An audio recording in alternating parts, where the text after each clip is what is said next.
Good morning, everyone. Thanks very much for joining us for the final talk in this semester's series of TGI FHI, which is the Franklin Humanities Institute's Friday morning series that gives Duke faculty in the humanities, interpretive social sciences, and the arts the opportunity to present on their current research to interlocutors in their fields and in related fields, and allows you, the audience, to get to know the humanities, arts, and interpretive social sciences faculty at Duke.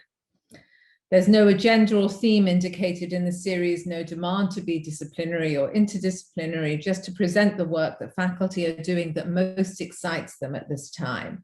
And while I regret that we cannot meet over breakfast this morning in Smith Warehouse at Duke, which is our usual location for TGI FHI, I'm really delighted that we are able to include in this format colleagues and interested publics from near and far.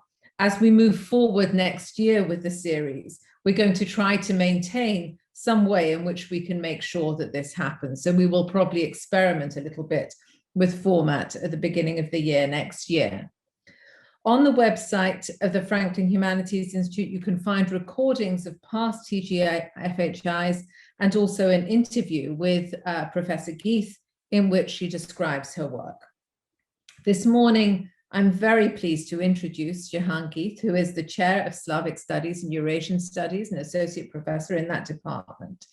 She also serves as co-director of the Health Humanities Lab at FHI and as a trained social worker with a specialization in grief counseling. And she has a small private practice in grief counseling.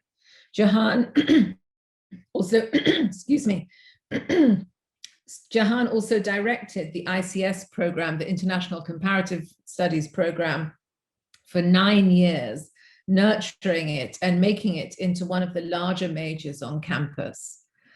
Professor Gheith's wide-ranging career includes the monograph, Finding the Middle Ground, Krestovsky, Tur, and the Power of Ambivalence in 19th Century Russian Women's Prose. In that book, she considered Russian women writers who, though popular at the time, were rarely considered as part of the great Russian literary tradition. In fact, she writes, quote, "One can hardly speak of the existence of a woman's tradition in Russian literature. Up to and through the 19th century, it was men who created literary models of womanhood and defined femininity," end quote. The search for the Russian George Sand, Jane Austen, or George Eliot, and the attempt to legitimate or not Russian women's prose in these terms was indicative, she says, of the larger phenomenon of Russia's comparison of self and Western European other, and to the creation of a Russian literary tradition in the 19th century and beyond. She focused on the work and on the reception of two writers, Evgenia Tur and Krestovsky, who were among the most read in Russia in the second third of the 19th century. One person who wrote the Dictionary of Russian Women Writers talked about Tur, for example, as the foremost contemporary woman author, and an 1860 review described her in almost exactly the same words. In fact, from the time of her debut in 1849, many claim Tur as the first talented Russian woman author since Elena, or as the first woman author to win a place for herself in the field of Russian letters. Aiming to reinstate their importance at their importance at the time, as well as insisting on the on their ongoing significance, Professor Gheith wrote about the category of women's writing as inadequate to explain what it is they do. And she shows how women, like men, covered the gamut of political opinion and aesthetic style. In addition to this monograph, Professor Gheith has published 5 edited or co-edited volumes on topics as varied as women, gender, and journalism in late imperial Russia, an anthology of Russian women writers from 1698 to 1917, and Gulag Voices, oral histories of Soviet incarceration and exile. This oral history of the Gulag presents a variety of voices grappling with the question of how one understands individual grief in the face of mass death. For example, it includes an interview with Boris Faithman, whose parents, communist believers who chose to emigrate to the USSR, were arrested because of their foreign origins. As was true for many children of enemies, that was true for many children of enemies, as it were, enemies in inverted commas. As a small child, Faithman became an orphan and was treated as an enemy himself. And though he had few memories of his parents, he bore the consequences of their groundless arrests for his entire life. She writes with her co-author. Bitter about the injustices he suffered, he bemoans the fact that he has several different death certificates for each of his parents, but not a single grave to visit, end quote. Following a decision to take a new direction in her career, Professor Gheith in 2009 received a master's in social work at UNC's prestigious program, and then a license in social work, often while co-directing ICS and chairing Slavic and Eurasian studies. She's been able to bring her work in medical social work into her teaching through teaching medical ethics, aging, and end-of-life care, which has been a service learning course for the last 4 years. She teaches a focused version of that course and a version of the course for upper division students also. And she's taught with Michelle Rifkin-Fish, an anthropologist at UNC, a course on living, healing, and dying in Russia, and hopes to do that again. She also teaches with Brian Coranta moral moments in the medicine program, and she teaches medical students in the Navigators program annually. She worked at Duke Hospice for a year and has a private practice in grief counseling. Her work in the Health Humanities Lab has been shaped by this dual specialization in Russian literature and social work. In January, this past January, the current MLA president, the Modern Languages Association president, Judith Butler, said in her presidential address that one of the most significant ways we might, as literary scholars, contribute to this moment is through our understanding as literary scholars of the relationship between individual grief and the experience of mass death. Professor Gheith's work provides us a way into such thinking through her study in Russian literature and the Gulag, as well as grief counseling. In a forthcoming publication, she'll be bringing together these two aspects of her work. The title of her talk today is Still Alice, Always Elena, New Stories About Dementia. Thanks very much for joining us today. Over to Jehanne.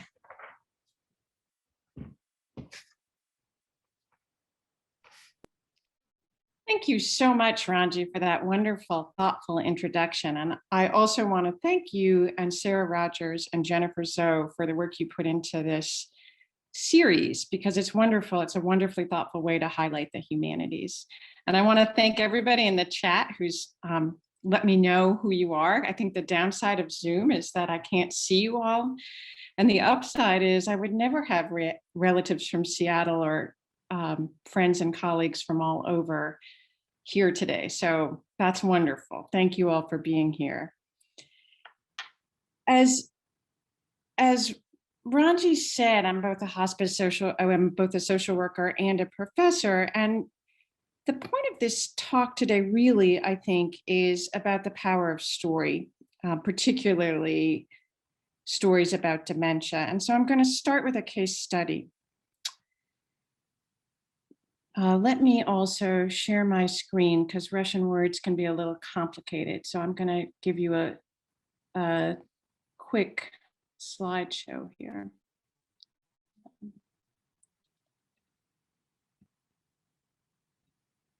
Start here.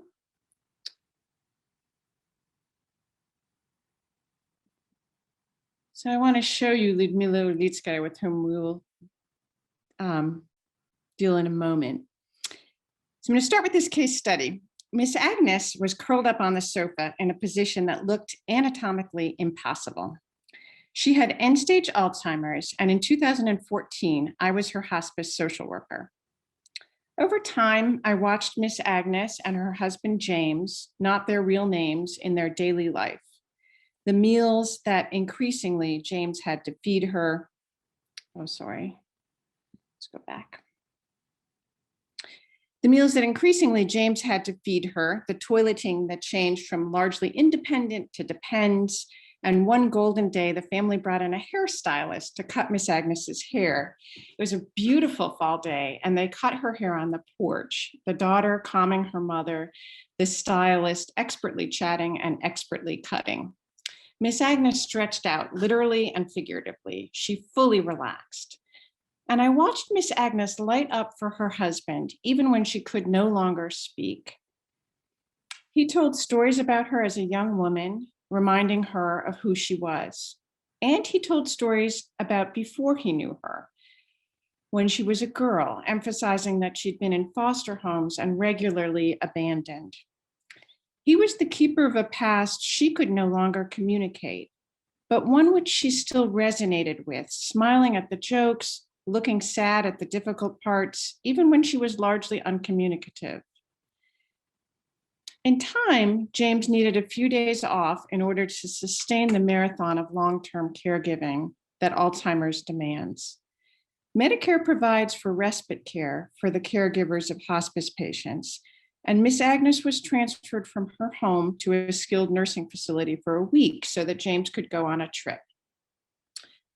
When their daughter visited the nursing home, she found her mother soaked in urine.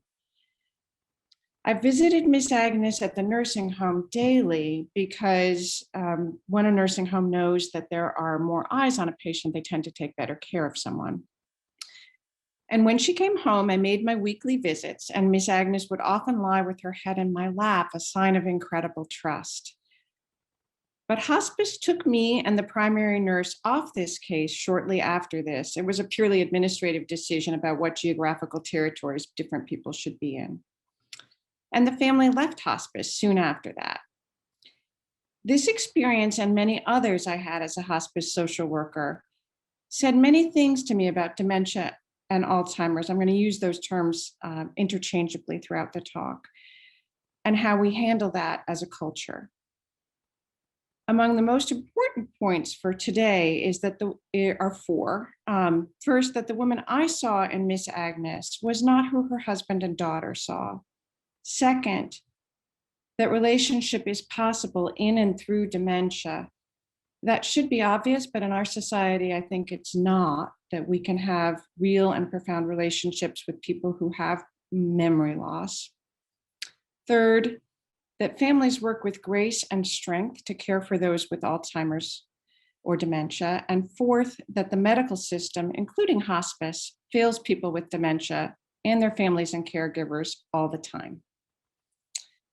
As Ranji has just said, I'm both a professor of Russian literature and a social worker who's done a lot of work with hospice. And for me, these two vocations work seamlessly together, at least most of the time. So the ways that I understand the patients and families I work with is shaped by my immersion in Russian literature. And in turn, my understanding of Russian literature and culture is now formed by my clinical work. Both Russian literature and the clinical work are ways of holding difficult stories and about the transformative power of those stories. Stories affect us on many levels, and as I've said, that's the central point of the talk. In this case, how do the stories we tell about dementia affect how we understand and treat people with memory loss? And further, can close analysis of literature affect how we understand and then interact with people who live with dementia, both patients and caregivers?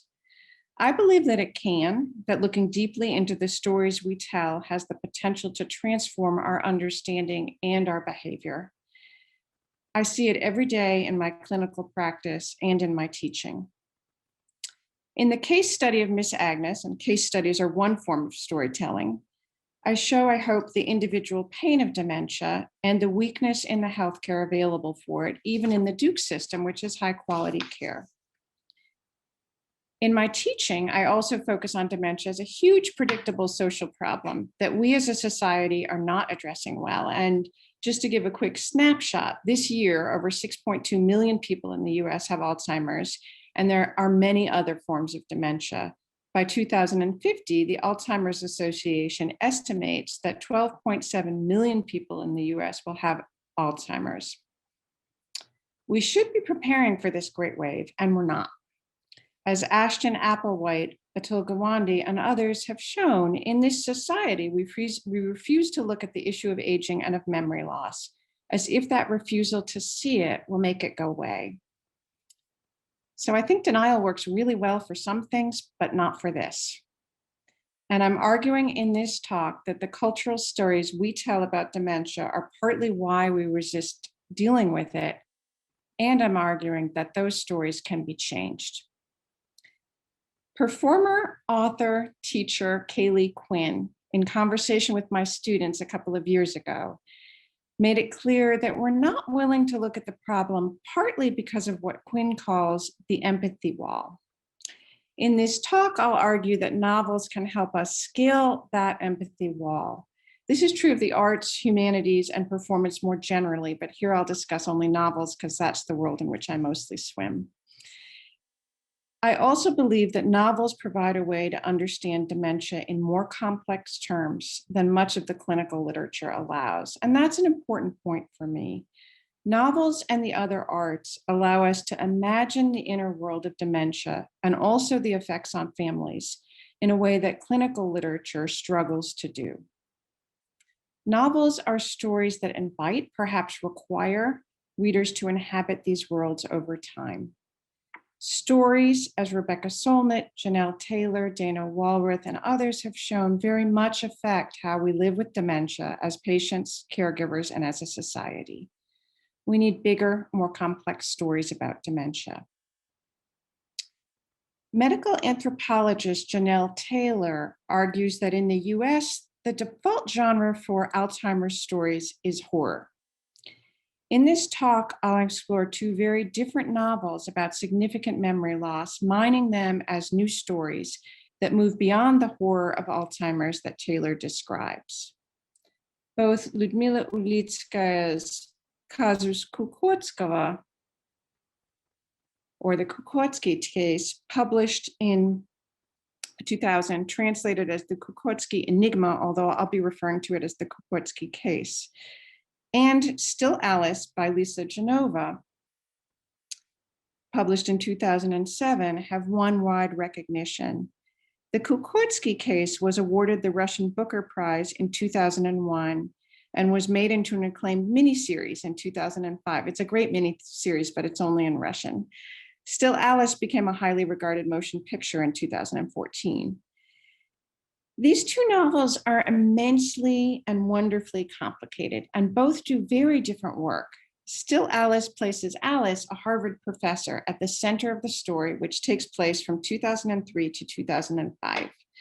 In the Kukotsky Case, and I'm going to leave that slide up for a minute just because the name is a little complicated. In the Kukotsky Case, Elena is part of a family saga, not her family of origin, but one she joins by marriage, the Kukotskys. And the time period covered in the Kukotsky Case is the early 20th century to the 1990s, so just pre-Soviet to just post-Soviet, with the main action taking place in the middle of the Soviet period. Janelle Taylor's essay, a wonderful essay, thank you Neil Prose for giving it to me, Recognition, Caring, and Dementia, frames the issues around story and dementia beautifully. She argues that two of the most powerful and widespread stories we tell about dementia in the US are the Gothic story and the zombie story. The Gothic, and I quote Taylor here, is a person you love and to whom you're bound by unbreakable ties, turns out to be someone you don't know at all, who doesn't care about you and may even seek to harm you. And the zombie story, and I think this is one we tell about dementia a lot. The person you love is gone, but their body lives on.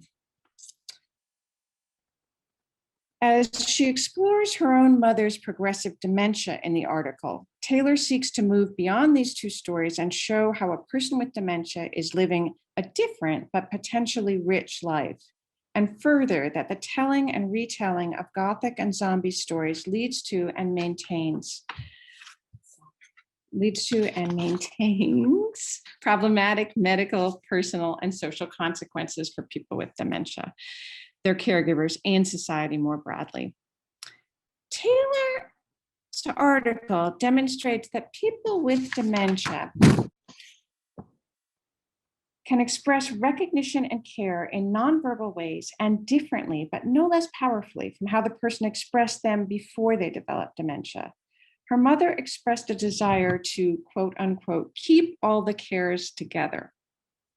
Taylor explores that as metaphor, arguing that as a goal, keeping the things and people you care about together works far better than considering dementia as only loss. She asks us to consider, how do people continue to recognize and care when their cognitive function declines radically? And that has led to other questions. Why do we tend to see this disease as only loss? What do the Gothic and zombie and loss stories allow? And what do they prevent? What are we afraid of? Perhaps the problem is not in the person with dementia, but in how we, caregivers, society, see profound memory loss.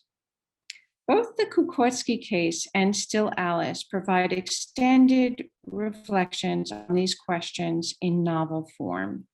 And both seek to change common cultural stories and to, quote unquote, keep the cares together in Taylor's terms, though they do this in very different ways. The epigraphs to each novel are revealing. I'm going to give you those. The Kukotsky case begins with a quotation from Simone Weil, the philosopher and activist. Truth is on the side of death. And death comes into this novel in many ways. In fact, the Kukotsky case can be read as being about the liminal space between life and death, where death and disease are not the enemy. The epigraph to Still Alice reads, as you can see, even then, more than a year earlier, there were neurons in her head, not far from her ears, that were being strangled to death too quietly for her to hear them. Some would argue that things were going so insidiously wrong that the neurons themselves initiated events that would lead to their own destruction. Whether it was molecular murder or cellular suicide, they were unable to warn her of what was happening before they died. From the beginning then, Genova positions Alzheimer's as primarily a disease and in quite violent terms, strangle, murder, suicide, terms that show a clear resonance with Taylor's horror story of Alzheimer's. Alice is a renowned scholar at Harvard, and throughout much of the novel, we see Alzheimer's primarily as loss. Its early onset and brilliant thinking has been a major part of Alice's personal and professional life. She gradually loses memories and objects like her BlackBerry, which her husband John finds in the freezer. She resigns different parts of her career. And as Alice's disease progresses, there's a growing painful distance between Alice and her husband John. Alice undergoes memory tests, takes medications, receives medical care. Genova tells a positive story too. At the end of the novel, Alice cannot remember her daughter Lydia's name, but she relates more lovingly to Lydia than before Alice had Alzheimer's. And although Alice can no longer work, she delights in her grandson and is able to relate to emotions even though, or partly because, she's lost much of what used to define her identity. Genova shows us Alice in this novel as a full person, in some ways a fuller person, even through the loss of her memory. And that's a story we don't often tell, that a person with dementia can continue internal growth. In a complicated move, Genova both positions readers in the horror story of Alzheimer's and moves us beyond it. Ulitskaia never engages the horror story of Alzheimer's, and thus offers us radically new possibilities for understanding the internal world of dementia. First, Ulitskaia embeds the story of memory loss in a larger field of family and country, where Elena is not the only central character. Her trajectory, her trajectory is one thread in multiple stories, all of which have their pluses and minuses, just like the memory loss does. And Elena's dementia is not discussed as a disease. The person she plans to talk with about her memory loss is a priest, not a doctor. There are no medical tests, no medicines. And while this is partly a result of the different time periods and cultures that the two novels inhabit, it's more than that. In the Kukotsky case, we can't be certain that Elena's memory loss is dementia because Ulitskaia never calls it that. But there are signs that make me comfortable in saying, there are signs that make me comfortable saying that we in the US would call it dementia. Elena writes notes to herself early in the novel. She loses names. She can't follow threads of conversations. Her family has a history of memory loss. She gets disoriented and cannot find her way home. And eventually she needs others to care for her full time because she can't remember enough to care for herself. All of that is typical symptoms. All of those are typical symptoms of dementia. But the fact that Ulitskaia does not move to pathologize memory loss is significant and offers different possibilities for what dementia can be. The two novels together explore the territory of Taylor's article, the zombie and the Gothic stories, and both novels create better stories and more interpretive possibilities, new stories for how to understand and live with profound memory loss. So today I'm going to do just a little bit of in-depth analysis. It's longer in the article of Still Alice, and then juxtapose that to a little bit of in-depth analysis of the Kukotsky case. Alice's story is complex. It's multiple stories, really, as all powerful stories of family and disease are. I've talked about some of the losses we see in Alice as she moves from brilliant Harvard professor to someone who doesn't know what the word Kukotsky means. To commencement means, sorry. I'm going to close out the slideshow and stop sharing. Sorry. So she goes from, challenges of a Zoom presentation. So I've talked about some of the losses we see in Alice as she moves from brilliant Harvard professor to someone who doesn't know what the word commencement means. Loss is described in another key as Genova explores the effect of the disease on caregivers. Alice's husband, John, is not able to be present with Alice as her Alzheimer's progresses, but their daughters are able to grow with Alice into the disease. Other gains and growth include Alice starts a support group for those with early onset Alzheimer's, and she delivers a moving keynote speech to the annual Dementia Care Conference of the Alzheimer's Association. Each of these stories of growth also incorporates loss. That's the tension of Alzheimer's. Genova tells the story of the losses and gains of Alzheimer's. She helps readers to empathize with Alice and with her caregivers, and she shows how Alice, in Taylor's terms, keeps the cares together. And thus she helps readers to do that as we see Alice's world from within her own perspective. Here I want to talk briefly about the medicalization of Alzheimer's and briefly talk about the end of the novel too. Treating Alzheimer's as a medical disease is so normative in the US that it can be hard to realize that the medicalization of memory loss is not the only possible approach. Genova begins, as we've seen, with the medical, we saw it in the epigraph, and its image of murderous or suicidal neurons in Alice's brain. And although Alice's husband, John, votes against it, Alice undergoes a clinical trial of the fictional drug Amylyx, which we learn at the end of the novel has no significant effect on the disease. Would she have fared better if she'd done the treatment that John wanted her to do? It's unknowable, but John weeps as he reads about the failure of the trial, wishing that Alice had tried a different medical treatment. He put his faith in the medical. He understands the world, as many people in the US tend to do, through medical and scientific stories. And I think those stories are important, but I also think there's room for other kinds of stories. The way Genova tells Alice's story depicts medicalization of Alzheimer's as having its uses, but also as having significant downsides. Scientific discourse in Genova's depiction is not enough and cannot bear all the weight we put on it in the US. In Alice's visits to the doctor over time, we see her increasing inability to draw the clock accurately and to remember the facts, like, can you spell the word water backwards? And all of these things that the doctor thinks she should remember. Alice herself finds the visits painful. She feels, quote unquote, ruthlessly pummeled by so many tests, end quote. In these clinical visits, we see John begin to speak for Alice, talking about her as if she cannot understand. Sometimes she can't, or it takes her a little more time to get the point than it used to. John expresses frustration with her, and Alice feels really hurt by that.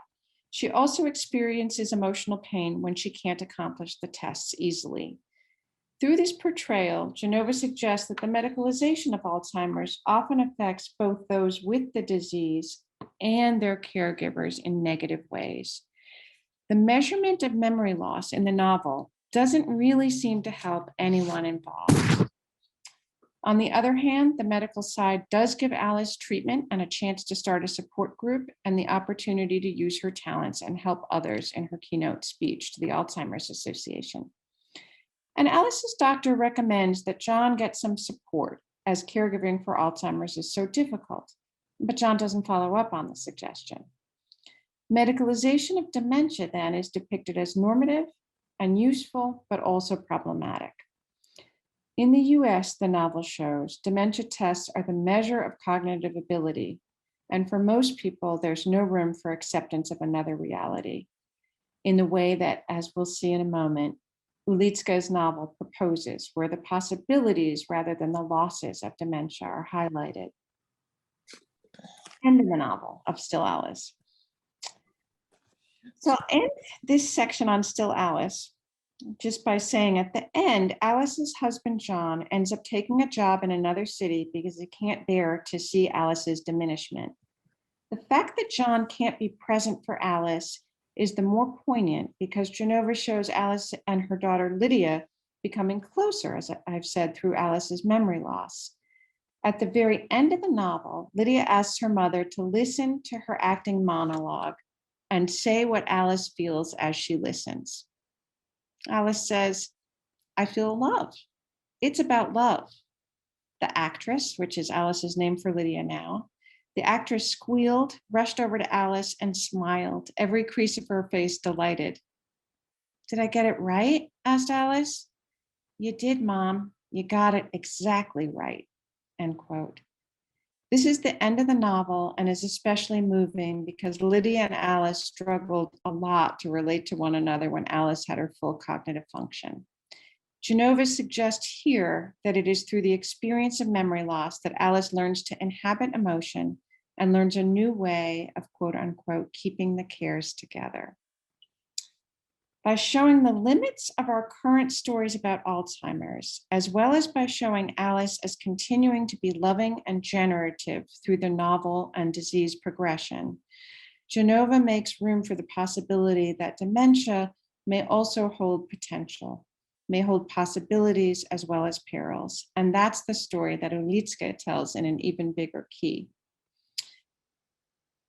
In the Kukotsky case, Elena begins writing notebooks because she's having difficulty with her memory and wants to remember important parts of her life for herself and so that she can pass them on to her daughter, Tanya. Elena wants to excavate her life like an archaeologist and asks, where is my life taking me and what is it trying to tell me? And she adds, the most horrifying thing is that my brain has become like an old porcelain cup. It's filled with tiny cracks. My thoughts suddenly cut off, lose themselves, and it takes a long time to pick up their trail. Periods when I drop out. She then adds something of great significance. She thinks all people drop out in this way, but it's so difficult to describe that we don't talk about these moments where time doesn't exist. She calls them border crossings. In Elena's formulation, we all can relate to what it means to lose your memory, as we all already have moments where we drop out of everyday reality and linear time. She adds to this the concept of the third dimension. So bear with me for a second as I try to describe this third realm. It might be a little bit like Minecraft, where you create rooms. Elena's idea about the third realm, condition, dimension, состояние, a place we may all drop out into, is that there's waking life, dream life, and something in between that she calls the third dimension. In this dimension, she sees her grandmother who's died, but it's not a dream. There are very specific markers of how it's not a dream. This third state is the world Elena drops out into, a world where past, present, and future are one. And Elena also described the third realm as more real, emotionally, spiritually, visually, than waking reality. After preparing readers by having Elena discuss this middle world, Ulitskaia then offers the reader a direct experience of it in part 2 of the novel. At the end of part 1, Elena is lost, wandering the Moscow streets, and then part 2 begins. The sand, picked up by a stream of air, rang lightly as it struck against the transparent stalks of the dried, brittle plants. And we know we're not in Moscow anymore.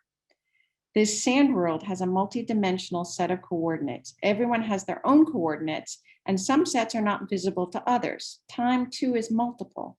There are hot time, cold time, historical, meta-historical, personal, abstract, accentuated, reverse, and many, many other kinds of time. That's a quote. Temperature and light, too, are ambiguous. Quote, it was neither cold nor hot. It grew neither darker nor lighter. It was early dusk, and it seemed as if nothing here intended to change, end quote. So in this world, many of the ways we usually orient without being fully conscious that we are, like time, temperature, contact with others, are not available to the characters. This is a profoundly disorienting world, both for characters and for readers. It's also a world in which Elena experiences a kind of newness. In fact, her name in this sand realm is Novenskaya, the new one. Her body is different. At first, it's encased in some muddy material which falls off, leaving new young skin like that of an infant. And it's a positive experience. Quote, how wonderful, she thought. I'm like new. And she's not surprised. This feels right and good, this inner realm she inhabits while being dropped out of what most of us call the real world. Quote, she ran her hand over her face and hair. Everything was her own, yet everything was changed. And a little further down the page, walking felt good, effortless. She was young and light. Everything was absolutely as it should be, although not at all like what she had prepared herself for so long, end quote.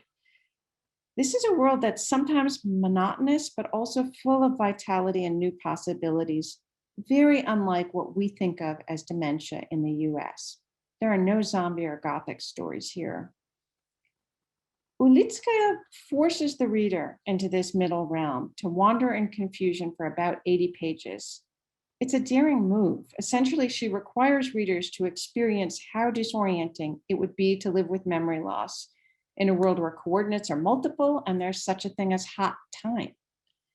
If we're willing to go with her, we drop out into this world. In the vision of memory loss that Ulitskaia creates, there's not a sense of loss of control and personality in the way that we think about this in the US. This is dementia as an opening to another world, a world full of possibility rather than of degeneration. It's a world that involves pain and uncertainty, but it's a world of relationship and learning. Though we have to give up major preconceptions to do that. By immersing us in this third realm, Ulitskaia ensures that the reader is thoroughly in the experience of loss, of memory loss, which means we can't think of Elena as simply diminished or lesser. Instead, Ulitskaia's approach, if we're willing, makes us wonder what really makes sense. Ulitskaia makes the veil between dementia and not dementia very, very thin. Many readers have trouble staying in this middle world, but for those who do, it's a vital and profound part of the novel. Ulitskaia does more than tell or show readers the experience of dementia. She makes us experience it, or at least her imagination of it. And it's really uncomfortable not to understand, to be profoundly disoriented, unsure of what is real and unreal, and of how one evaluates that. When Elena comes out of the third realm, she increasingly needs full care, is dropped out most of the time, and relates best to her granddaughter who cares for her. We zoom out to an external view of Elena, which is not as positive as is the depiction of her inner experience as seen in the sand world, except in her relationship to her granddaughter and her intuitive connection to her great-grandson at the very end of the novel. So what does all of this have to do with Miss Agnes, with whom we began? I believe that Ulitskaia's vision, and to a certain extent Genova's, shaped my understanding of Miss Agnes's world and of that of other people with dementia. Because I could see that Miss Agnes's was a world of possibilities I couldn't imagine, a sand world, but not a lesser world. I was able to be gentle and respectful with her in a way that resonated with her and with her family. When I sat with her, sometimes with her head in my lap, I wasn't thinking that she was inert, cognitively impaired. I was thinking more that there was something important happening within her, a world I didn't have access to. And that's because my understanding of what it means to be human is fundamentally shaped by Russian literature, and in this case, by Ulitskaia's presentation of memory loss, by these stories. My reading of Ulitskaia and other Russian literature also gave me a capacity to sit with the difficult stories of this family and be present to them, and to see the patients and families I worked with as part of a much larger whole. So while I'm not suggesting that every clinician who works with difficult stories spend 25 years steeped in Russian literature, I am certain that deeply inhabiting literature works on clinicians' imaginations and shouldn't be considered separate from medical education, and that the stories we tell about dementia really matter. Rita Sharon, the founder of the narrative medicine program, understands that, and yet it goes against the grain of our culture, where students increasingly think that medicine is about science only and are surprised when I suggest that the relationship may be an equally important part of excellent clinical care. There are ways to incorporate attention to literature and art into pre-medical and medical education without huge difficulty. Engaging with literature and art seriously as part of a pre-medical education and developing more narrative medicine programs, that's already happening, but I'd like to see it happen a lot more. Reshaping cultural stories is slow work, but I would argue that it does accomplish the deep work of change, of scaling that empathy wall in a longer lasting way than many quick fixes, so-called quick fixes. And I'm happy to talk more about that in Q&A. So in conclusion, the two novels together undo the zombie and Gothic stories. They challenge the horror story of Alzheimer's and ask us to look anew at people who have profound memory loss. Both Genova and Ulitskaia suggest new interpretive possibilities by asking us to inhabit the inner worlds of the characters of Alice and Elena. This is in its way a revolutionary act, locating the problem not in the dementia, but in our interpretation of the memory loss, or at least in some combination of the two. And as the endings of both novels reveal, both authors emphasize what Taylor calls keeping the cares together. And both do this, interestingly, through intergenerational healing, with both Alice and Elena relating to their grandchildren in the closing of the two novels.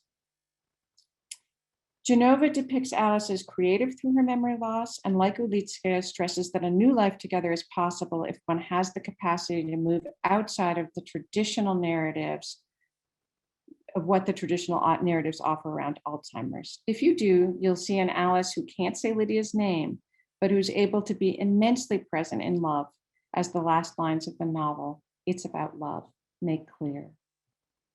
For Miss Agnes, and by extension many others, I wonder if the stories about dementia that we told were different. Would she have been treated differently at the nursing home? Would she have been able to keep her hospice team?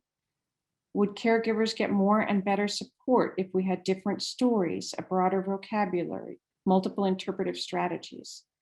Would we train nursing home staff differently if we told stories about aging people that valorize them? Would we structure our care for people with dementia differently if we thought, along with Ulitskaia and Genova, that people with dementia have something big to give us, not in economic or practical terms, but a world of possibility? So that's the end, and I'm looking forward to the discussion.